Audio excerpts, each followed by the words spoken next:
Hello and welcome to the second episode of the Rockin' Social Media podcast. My name is Paul Hutchinson, and each week I'm going to be taking you through different social media tips and advice, things on branding as well. Whether you're a DJ or a business owner, this is the podcast for you, where you can learn how to amplify your brand. As always, if you're watching this on YouTube, just remember to subscribe to the channel. And also if you're listening on Apple Podcasts as well, make sure you subscribe to the podcast. It really does help with getting more people to hear the podcast. And if you can leave a review as well, that'd be incredible. Okay, let's delve straight into this week's episode, which is going to be all about Instagram stories. And that kind of ties over to Facebook stories as well and TikTok. But yeah, stories is what we're going to be looking at this week. So let's jump in. So here we are, stories. They're bit at the top of the feed, particularly on Instagram. Now, everybody uses stories in a different way. I'm going to explain to you what I think is the best way to use stories and how frequently you should do it, how many you should post, all that kind of stuff. So first of all, I definitely recommend that you have a couple of days grace in between posting all the time. You don't necessarily post every single day. I've got a really great hack for this, by the way. I'll tell you a bit more about it later on in the episode, but this will help get some really great numbers on your Instagram stories. But first of all, let's go to the basics. So how many times a day should you post? Well, I definitely recommend that if you do 3 a day, that's a really nice balance. So maybe a story in the morning, one at lunchtime, and then one again in the evening. That way you're really getting a good mixture of what goes on during your day. You're not overwhelming people with too much content. One of the things with stories is if you just post too many, then you'll just see those little tiny lines at the top, and you will literally find just people tapping and swiping through. And every time someone taps forward on one of your stories, that's kind of a negative sign to the algorithm that people aren't interested in it, and they go into the next one. So that's the kind of damage that you can do if you upload too many stories. There are times when you kind of need to do that. There's a couple of brands I work for that are dance music, house music, soul brands, where they post videos of their events. If they've got a big event, we'll do loads of stories during the day and save them down as a highlight. Now that kind of thing is a little bit different, but if you're just posting random stories and there's just too many, then you will find people will start flicking through them. I just touched on saving these down as highlights. That's obviously a really important thing about stories and a great tool as well. So you can save down some of your best stories as a highlight on your feed. And again, this is what I've mentioned this before in the previous episode about thinking of these like tabs on your website. So they almost should be the best of the best. But it's a great place to, for instance, if you've got a book coming out and you're going to promote it in your stories with a link to it, you can then save that down as a highlight so that when people go to your page, they can just click on that highlight, go directly to that link and purchase your book. It's a really great way of doing it. So really think about that with stories. The other big question is what should you post in your stories, you know?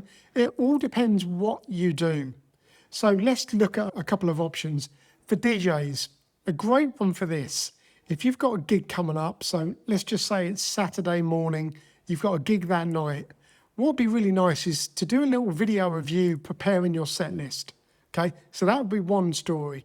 And then you could just put something like, really looking forward to getting down to blah, blah, blah tonight, to play in front of another big crowd. Then you do another post later on in the day of you traveling to that gig. So you could be in a taxi on the way to the airport. You could just be climbing up the stairs to the plane and do a quick video shot of the plane, that kind of thing, saying en route to my gig tonight. So it gives people a feeling of what's going to be happening. Then you do another story when you arrive and you're behind the decks, just waiting to go on. You could do a video saying like, I love this feeling of the anticipation just before we go on, the nervous excitement and that kind of thing. That's a really nice story. Again, it's behind the scenes stuff that people don't necessarily get to see. Then you could post another story later on of you playing to a big room of people and everyone with their hands in the air, that kind of thing. So you understand what I'm saying? That's a really great way of doing it. You've really told a story. You've told people about you preparing your list, en route to the gig, behind the scenes at the gig, and then actually when you're there as well. So that's a great idea for DJs. Now, if you're a business owner as well, it could be I don't know, when you arrive in the office in the morning, you could do a story of everybody kind of looking tired or just chatting around the water cooler, that kind of thing. There may be another one at lunchtime when you're going out to get a coffee from Starbucks. You could shout out your favorite coffee store, tell people what kind of coffee you get, which coffee you like. And then you could even go further and put in a little poll in your story and say, what's your favorite coffee out of these three? Things like that. So have a little think about how you can use the stickers as well. We'll talk about that in a minute. And then towards the end of the day, again, if you're a business owner, it could be, a video of you actually working. So a video of you sitting at your computer, doing what it is that you do, whatever your job is. That's the kind of thing that you need to be documenting in your stories on a daily basis. Obviously, that can change at the weekends. So the weekends, it might be out with the girls having lunch, a nice little video of that. And then maybe out in the evening or just chilling at home, watching Netflix with your partner on the sofa, or a really cool series that you've seen on Netflix and you're actually telling other people about it, saying, I definitely recommend you go and watch this. That, for me, is what stories should be about. It shouldn't really all be about selling all the time. Don't get me wrong, it is a great place to do that because you can add a link directly to your story where people can go and purchase what it is that you're selling. But don't just sell all the time. Mix it up, put a nice little mixture of stuff in there. But the best thing for stories is this is how you really engage with your audience. And the important thing to remember with stories is they don't just go to anybody. They only go to the people that are following you. So this is why it's so beautiful for using this to really connect with your audience. And that's really what you should be thinking about, is using this as that really important tool. Same with DMs as well. We'll talk about DMs in another episode, but that's another area where you build relationships and connections as well. So a couple of other things around stories as well. You notice the little bubble that appears at the top of your page as well. That's a note. That's another underused by some people and massively overused by others. A lot of younger people use this all the time. It's a really big feature on Instagram.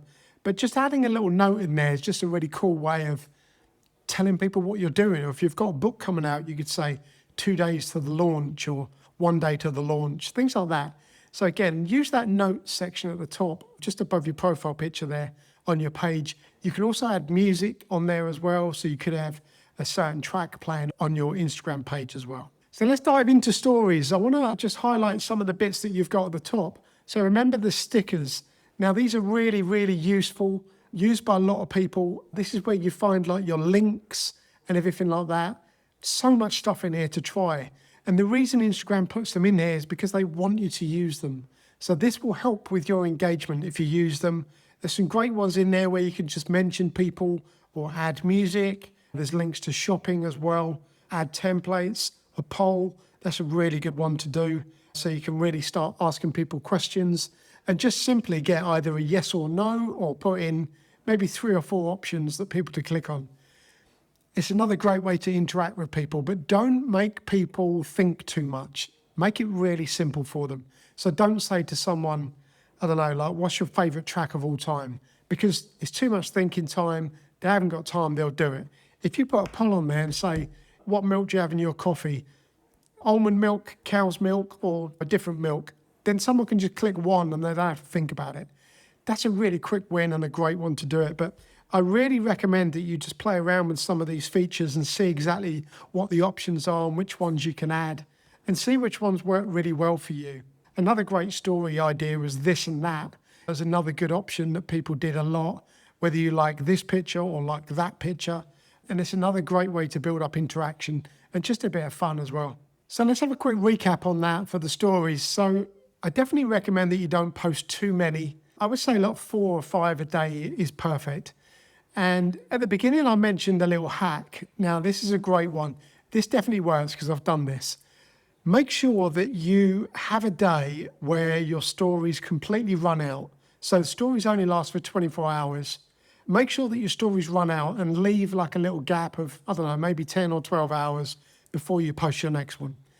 And when you post your first story after that gap where you've got nothing there, go in with a link. So add a link to something. Could be a link to a track, could be a link to your book, anything like that. Come back with a link the very first time And I guarantee you'll notice that post gets more views than anything you've ever done. I want you to try that for me and let me know in the comments below the video if that's worked for you, or hit me up on Instagram at Paul Hutchinson DJ. Let me know in the drop me a DM and let me know if that worked for you. But that's a really good one that I've seen work hundreds of times. So I think that pretty much wraps up stories. Remember to save the best ones down as a highlight. That's a really important one. And yeah, if anybody else has got any uses or any questions about stories, then drop them in the comments below the video again as well. And I'll get back to you and answer any questions that you might have about it. So let's move on to this week's social media news. What's going on in the world of social media? Instagram has been working hard again on its Edits app and has come up with a great way of just adding a bit of fun and everything. I'm going to show you an example in this video here from Adam Mosseri, the head of Instagram, about what this feature is, but it basically allows you to change the background of your video with AI, and some of the results you can get are incredible. Not everybody's got this yet, but it is a tool that you're going to be rolling out, and I think it's going to be a really fun way of editing your videos. So keep an eye out for that one. That's coming soon on the Edits app from Instagram. And staying with Instagram, another feature that they've added, which is in the professional dashboard on the Insights section, it's a monthly recap bit. So you can see how your posts are performing over the months, and it gives you a little recap of what happened in May, and you can just tap along. Just gives you an idea of how your posts have been performing. It's a really interesting little tool. Just again, something there that's going to help you decipher whether your content is working or not. So have a look for that. That's in your Insights section on Instagram, and it's called the monthly recap. Now, another one, staying on Meta, but a bit more Facebook focused, this one. Facebook have pretty much come out and said, from now on, the best place to put a link on Facebook is in the comments. So this is something I've been saying for a long time, but there's been a lot more posts I've seen lately confirming this, that definitely Facebook have pretty much said, if you put a link in the in the actual section where you're putting all your text, then put the link directly below that, you won't get it pushed as much. So if you really do want someone to look at a link on Facebook, then wait and put it in the comments. So you can either post the post first, then go into the comments and add it, or if you're using a scheduling tool like Metrical, it allows you to put in the first comment link as well. So this is something I do for a lot of my brands, a lot of my clients, particularly the dance music brand, where I always add a ticket link to their event inside the first comments. Really important. Again, it's just about making it simple for people. So I've seen some people say, like, head to my website, and they write what the website is, thinking that people are going to, I don't know what, write it down or copy and paste it and then go into it. They're just not going to do that. So you've really got to make it simple for people. If you want to send somewhere with a link, you have to put a link in there. And Facebook are now saying the best place to do that is in the comments. So that wraps up this week's episode. I hope you've enjoyed this, and I hope you are learning something from these podcasts. I'd love to know your thoughts. So please, again, let me know in the comments. Like I said at the beginning as well, please subscribe to the YouTube channel if you're not, and also on the Apple Podcast if you're listening to this back on Apple Podcast. Make sure that you subscribe to the podcast and also leave a review as well. I'd love to hear your thoughts. Right, whatever you're doing for the rest of the week, have a good one. I'll see you in the next episode.